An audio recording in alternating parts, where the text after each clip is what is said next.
Lévitique 13. L'Éternel parla à Moïse et à Aaron en ces termes. Si une boursouflure, une dartre ou une tache sur la peau de quelqu'un devient une plaie qui fait suspecter une maladie de peau évolutive, on l'amènera au prêtre Aaron ou à l'un de ses descendants. Celui-ci examinera cette affection de la peau.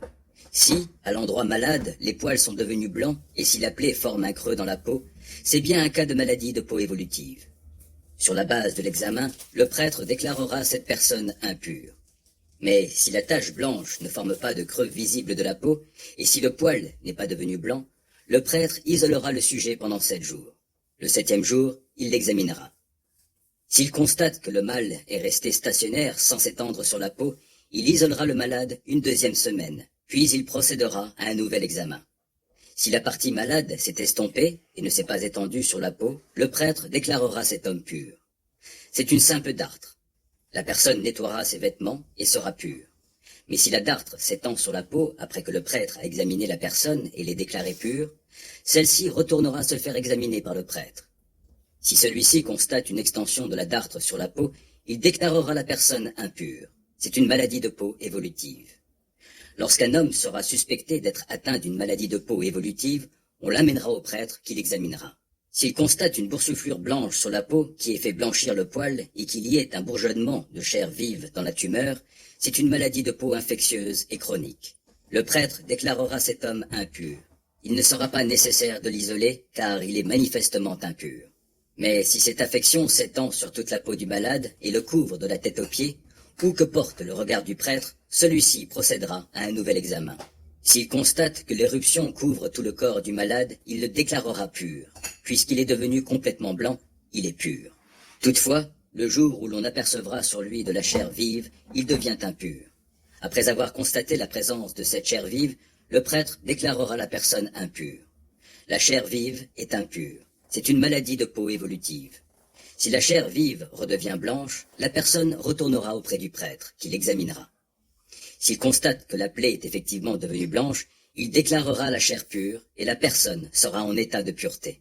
Si quelqu'un avait sur la peau un abcès qui a guéri, mais qu'à la place de cet abcès apparaisse une boursouflure blanche ou une tache d'un blanc rougeâtre, cette personne se fera examiner par le prêtre. Si celui-ci constate un creux dans la peau et un blanchissement du poil, il déclarera cette personne impure. C'est une infection de peau infectieuse qui est en train de bourgeonner dans l'abcès. Mais si, à l'examen, le prêtre constate qu'il n'y a pas de poil blanc à cet endroit, ni de creux dans la peau et que la tache s'est estompée, il isolera le malade pendant 7 jours. Si la tache s'étend sur la peau, il le déclarera impur. C'est une plaie infectieuse. Mais si la tache est restée stationnaire, sans s'étendre, ce n'est que la cicatrice de l'abcès. Alors le prêtre le déclarera pur. Autre cas. Lorsque la peau de quelqu'un aura une brûlure causée par le feu et qu'il se forme sur l'endroit de cette brûlure une tache blanche ou d'un blanc rougeâtre, le prêtre l'examinera. Si le poil a viré au blanc dans la tache et s'il y a un creux dans la peau, c'est une affection de peau infectieuse qui s'est développée sur la brûlure. Le prêtre déclarera cette personne impure, car elle est atteinte d'une maladie de peau évolutive. Si, au contraire, le prêtre à l'examen ne constate pas de poils blancs dans la tache, ni de creux dans la peau, et si la tache s'est estompée, il isolera le sujet pendant 7 jours. Il l'examinera le 7e jour. Si la tache s'est étendue sur la peau, il le déclarera impur. C'est une plaie infectieuse. Mais si la tache est restée stationnaire, sans s'étendre, et qu'elle s'est estompée, c'était une boursouflure due à la brûlure. Le prêtre déclarera donc le sujet pur, car c'est la cicatrice de la brûlure. Si un homme ou une femme a une plaie à la tête ou au menton, le prêtre examinera cette plaie. Si elle forme un creux dans la peau et qu'il s'y trouve du poil jaunâtre ou clairsemé, il déclarera cette personne impure. C'est la teigne, c'est-à-dire une maladie de peau infectieuse de la tête ou du menton. Mais si le prêtre constate à l'examen qu'il n'y a pas de creux visible de la peau, sans toutefois qu'il y ait de poils noirs, il isolera le sujet pendant 7 jours. Le 7e jour, s'il constate que l'éruption ne s'est pas étendue, qu'elle ne renferme pas de poils de couleur jaunâtre et que la plaie ne semble pas plus profonde que la peau, le malade se rasera, sauf à l'endroit de la plaie, et le prêtre l'isolera de nouveau pour 7 jours. Le 7e jour, il examinera le mal. Si le mal ne s'est pas étendu sur la peau et s'il ne forme pas de creux visibles, il le déclarera pur. Le sujet nettoiera ses vêtements et il sera pur. Mais si la teigne s'est étendue sur la peau après que le malade a été déclaré pur, le prêtre en fera le constat et n'aura pas besoin de vérifier si le poil est de couleur jaunâtre. La personne est impure. Si le mal semble stationnaire et que des poils sombres ont poussé à l'endroit malade, c'est qu'il est guéri et pur. Le prêtre déclarera la personne pure. Si un homme ou une femme a des taches blanches sur la peau, le prêtre l'examinera. Si les taches sont d'un blanc pâle, c'est une éruption bénigne. Le sujet est pur. Lorsqu'un homme perd ses cheveux, c'est une calvitie. Il est pur. Si la tête se dégarnit sur le devant, c'est une calvitie du front. Il est pur. Mais si une plaie d'un blanc rougeâtre apparaît dans la partie chauve, sur la tête ou sur le front, c'est une plaie infectieuse qui a bourgeonné dans la partie chauve ou sur le front.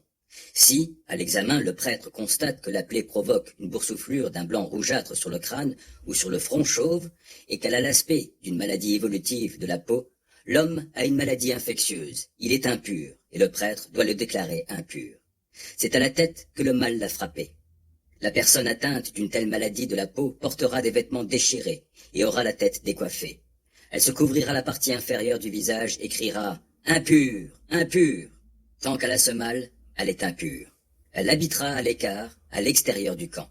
Si une tache de moisissure apparaît sur des vêtements en laine ou en lin, ou sur un tissu ou un tricot de lin ou de laine, ou encore sur une peau ou sur un objet en cuir, si elle devient verdâtre ou rougeâtre sur le vêtement ou sur la peau, sur le tissu ou le tricot, ou sur tout objet en cuir, c'est une sorte d'infection des tissus.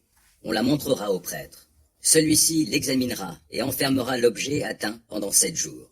Le 7e jour, il examinera la tache. Si elle s'est étendue sur le vêtement, le tissu ou le tricot, sur la peau ou l'objet en cuir, il s'agit d'une moisissure maligne. L'objet est impur. Il le brûlera, quel qu'il soit, car il s'agit d'une moisissure maligne. L'objet doit être brûlé au feu. Mais si le prêtre constate que la tache ne s'est pas étendue sur l'objet, il ordonnera de le laver, puis il le tiendra enfermé une 2e semaine. Après ce lavage, il examinera à nouveau la tache. Si elle n'a pas changé d'aspect de façon visible, même si elle ne s'est pas étendue, l'objet est impur et devra être brûlé, que la moisissure l'ait corrodé à l'endroit ou à l'envers. Mais si le prêtre voit que la tache s'est estompée après le lavage, il arrachera cette partie du vêtement, de la peau, du tissu ou du tricot. Si la tache réapparaît plus tard sur l'objet, c'est une moisissure qui se développe. Tu brûleras l'objet où est la tache. Quant au vêtement, au tissu, au tricot ou à l'objet en cuir que tu auras lavé et d'où la tache aura disparu, tu le laveras une 2e fois et il sera pur. Telle est la loi relative à une tache de moisissure sur un vêtement de laine ou de lin, sur un tissu ou un tricot, ou sur tout objet de cuir, selon laquelle on déterminera s'il est pur ou impur.